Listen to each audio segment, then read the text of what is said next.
امریکہ کی وزیر خارجہ ہلری کلنٹن صاحبہ کی طرف سے بیان، پاکستان کے اندر آفیشیل سرکاری حلقوں کی دہائی کہ امریکہ نے معافی مانگ لی۔ میڈیا کا ایک بڑا حصہ معافی اور تلافی پر کنونس ہو چکا ہے۔ حقیقت یہ ہے کہ امریکہ نے معافی نہیں مانگی، امریکہ نے صرف پاکستان سے اظہار ہمدردی، رنج اور ہلکی سی ندامت کا اظہار کیا ہے۔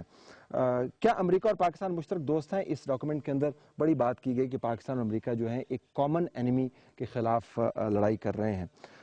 عجیب کامن اینیمی ہے ناظرین کہ جب بھی امریکہ کا کوئی آفیشیل کانگریس کی یا سینٹ کی کمیٹی کے سامنے بیان دیتا ہے بشمول ہلری کلنٹن صاحبہ، تو پاکستان کی قربانیوں کو اکنالج کرنے پر دو جملے ہوتے ہیں اور پاکستان کے اوپر الزام تراشیاں جو ہیں وہ کئی صفحات پر پھیلی ہوئی ہوتی ہیں۔ امریکی اہم ترین اداروں کے نمائندگان انڈیا جاتے ہیں اور پاکستان کو مورد الزام ٹھہراتے ہیں اور پاکستان کو اس خطے کے اندر سب سے بڑے مسئلے کا حصہ بتلاتے ہیں۔ یہ کس قسم کی مشترکہ دوستی ہے کہ جس کے اندر دوست کو بدترین ٹھوکریں ماری جاتی ہیں اور اس کے دشمنوں کو بہترین طریقے سے نوازا جاتا ہے؟ تو اس ڈاکومنٹ کو ہوللی اینڈ سولی انڈورس کرنا میرے خیال میں بیوقوفی کی علامت ہے، کیونکہ یہ ان حقائق کی نفی کرتا ہے جو آپ کو روزانہ نظر آتے ہیں۔ اور پھر یہ کیسا دوست ہے ناظرین کہ جو باقاعدہ منصوبہ بندی کے ساتھ ان جتھوں کو تربیت دیتا ہے جو سرحد پار سے پاکستان کے اندر آتے ہیں۔ میں کل دیر بارہ گیا ہوا تھا، پروگرام آپ نے ہو سکتا ہے دیکھا ہو، وہاں پر جتنے بھی آپریشنل کمانڈر سے بات ہوئی اور اس کے بعد جتنے بھی ٹاپ رینکنگ کمانڈر سے بات ہوئی جو سوات کے اندر موجود ہیں یا راولپنڈی کے اندر جو لوگ موجود ہیں، کسی کے ذہن میں کوئی ابہام نہیں ہے کہ ان حملوں کے پیچھے باقاعدہ ایک سپلائی چین اویلیبل ہے۔ جو انٹیلیجنس رپورٹس ہم نے دیکھی ان کے مطابق ان حملہ آوروں کو باقاعدہ ہاسپٹلز کی سہولیات فراہم کی گئی ہیں، 6000 فٹ کی بلندی کے اوپر پہنچانے کے لیے گاڑیاں فراہم کی گئی ہیں، پوری سپلائی چین بنائی گئی ہے، اسلحہ دیا گیا ہے، تربیت دی گئی ہے، پیسے دیے جاتے ہیں، اور کنڑ کا گورنر جو ہے وہ فضل اللہ کے ساتھ باقاعدہ ملاقاتیں کرتا ہے، اور یہ تمام کچھ ہو رہا ہے امریکہ اور آئی ایس ایف کی موجودگی کے باوجود۔ تو جب پاکستان اور امریکہ یہ بات کرتے ہیں اور پاکستان اس کو انڈورس کرتا ہوا نظر آتا ہے تو ہمیں بڑی حیرت ہوتی ہے کہ ہم پاکستان کے سرحدوں کی رسپیکٹ کرتے ہیں، بالکل رسپیکٹ نہیں ہو رہی پاکستان کی سرحدوں کی، طریقہ واردات مختلف ہو گیا ہے، براہ راست حملے بھی ہو رہے ہیں، ڈرون حملے بھی ہو رہے ہیں اور جتھوں کے ذریعے بھی حملے بھی ہو رہے ہیں۔ امریکہ کے اصل مقاصد کیا ہیں اس خطے میں اور کیا ہم ان مقاصد سے اتفاق کرتے ہیں یا نہیں، یہ سوال بھی اس بحث کے اندر کہیں گم ہو کے رہ گیا ہے۔ ہر کوئی اسی بات پہ خوش ہے کہ اب ٹرک چلنے شروع ہو جائیں گے اور ہمیں پیسے مل جائیں گے۔ اس تمام معاملے میں ناظرین ہم نے کیا کھویا کیا پایا؟ بڑا آبویس سا سوال ہے۔ ہم نے معافی طلب کی تھی، اس کی جگہ ہم نے صرف شرمندگی پائی۔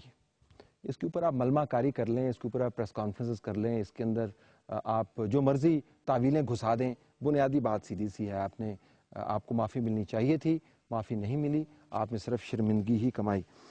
پھر ہم نے اس ڈاکومنٹ کے اندر ایک اصول پسندی اور اصول پرستی کی بھی بات کی کہ دیکھیں ہم نے آپ سے پیسے نہیں لیے، جس سے پتہ چلتا ہے کہ ہم کتنے کمیٹڈ ہیں۔ کتنی ستم ظریفی ہے کہ اب سے کچھ ہفتے پہلے بلکہ چند دن پہلے امریکہ کی ٹیم کے ساتھ ہماری ٹیم سرتوڑ کوشش میں مصروف تھی کہ ایک جو ٹرک چلے گا اس کے کبھی ہمیں $4,500 مل جائیں۔ امریکی کہتے ہیں نہیں، آپ کو صرف ہم $400 دیں گے۔ ہم نے کہا چلیں 400 نہیں تو کم سے کم $700 دے دیں۔ انہوں نے کہا نہیں 700 بہت زیادہ ہے، آپ $450 $500 پر اتفاق کریں۔ اتنا بھاؤ تاؤ ہم کر رہے تھے جس کے اندر نہ سوورینٹی کا ذکر آ رہا تھا اور نہ اپالوجی کا ذکر آ رہا تھا، اور جب امریکہ نے ہماری ڈیمانڈ نہ مانی اس کے بعد ہمیں پتہ چل گیا کہ ان تیلوں کے اندر تیل نہیں ہے، اور پھر ہم نے اصول پرستی کی بات کر دی۔ کسی کو آپ بیوقوف نہیں بنا رہے۔